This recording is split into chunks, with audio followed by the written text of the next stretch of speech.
Hi, I'm State Representative Robin Green, and I'm here at Bolton Lake, and I'm here talking to Jacob from DEP, and we're here to talk about boat safety and water safety for the summer.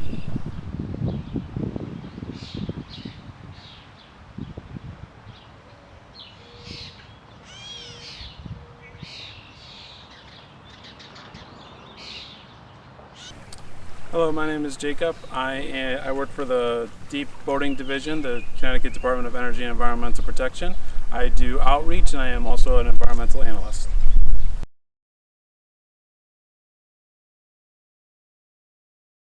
So Jacob, could you tell us what you brought here? What are all these things? So this is some of the essential safety equipment that's required on all vessels in Connecticut. Obviously, based on where you're boating or how big your boat is, some of the safety equipment can vary, so it's really important you check out our boater's guide just to make sure that you have all the equipment that's necessary for your boat and where you boat. But some of this basic stuff I have here, this is a Type 2 life vest, this is a Type 4 throwable, and this is a fire extinguisher, and this is a boat horn. And it's really important that, especially Memorial Day is kind of the kickoff for a lot of people, go through your safety equipment. Hopefully most people don't have to use it all that often, so it's really important that you check up on everything, make sure nothing's expired, and make sure everything works for the season.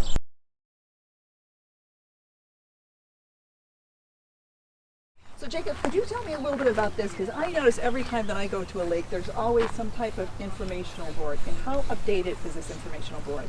So it gets updated as soon as new information comes out.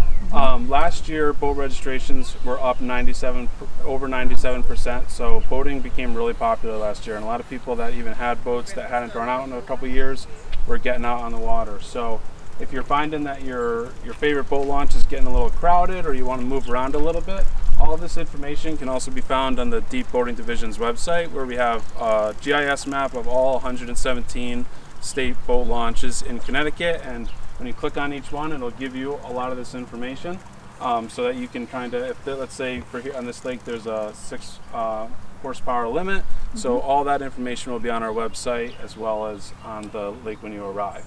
Another thing to remember when you're bouncing around or trying new ramps this year, we do have a number of aquatic invasive species here in Connecticut, ranging from invasive weeds to invasive zebra mussels, which are a big problem, especially on the western side of the state.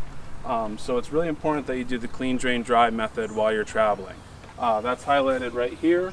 It's a pretty simple method. It's you pull out at the end of the day, make sure you go through your vessel and clean off any of the plants and kind of scudge that comes from the water. You can get rid of all that stuff right on the ramp. It'll dry up.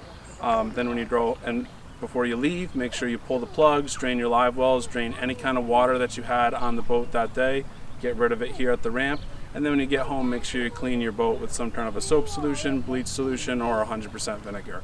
And that'll really do a lot to help stop the spread of aquatic invasive species that harm both the ecosystem and local economies.